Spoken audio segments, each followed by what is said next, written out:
Let's look at now, why do people fall into backbiting?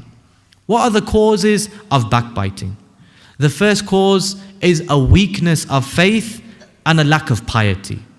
So he doesn't think about what he says. He doesn't fear Allah with regards to his speech. So it's a lack of faith, a lack of taqwa, being conscious of Allah subhanahu wa ta'ala. He just goes on and he lets his tongue run away with itself. The second thing is to vent his anger against this person. So you've become angry with a person and then you begin to backbite him. You begin to attack his honor. You begin to mention faults. Why? Because you're upset with him. Perhaps you had some worldly disagreement and that leads you to backbiting. The third thing is a dislike of an individual. So you're not angry with him, but you just don't like him.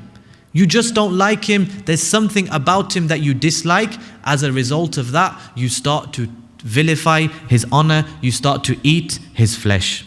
The fourth thing, self-purification. How often is this the case?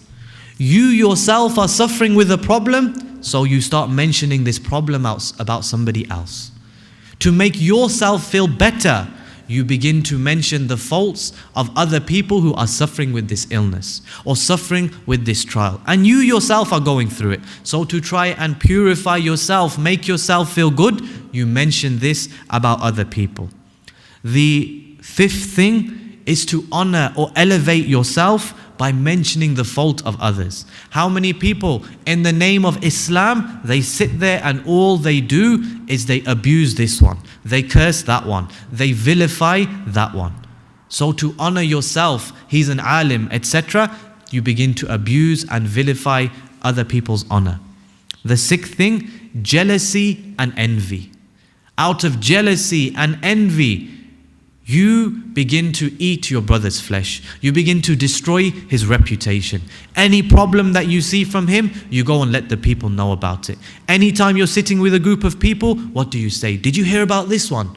Such and such a thing happened. Did you hear about this? He's involved in such and such an action. Why?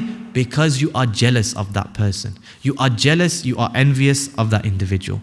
And of course, the final thing is mocking and joking. It's just mocking and joking. Like the people, they were sat in a gathering, they began to mock and joke about the Messenger sallallahu alaihi wasallam. Oh, you know this Muhammad alayhi salam and his companions, they're cowardly and they eat a lot, etc. Mocking and joking. And of course, if we mock and we joke about the deen of Allah, this is kufr. This takes us outside of the fold of Islam. But when you are mocking and joking about your brother or your sister, this has fallen into backbiting.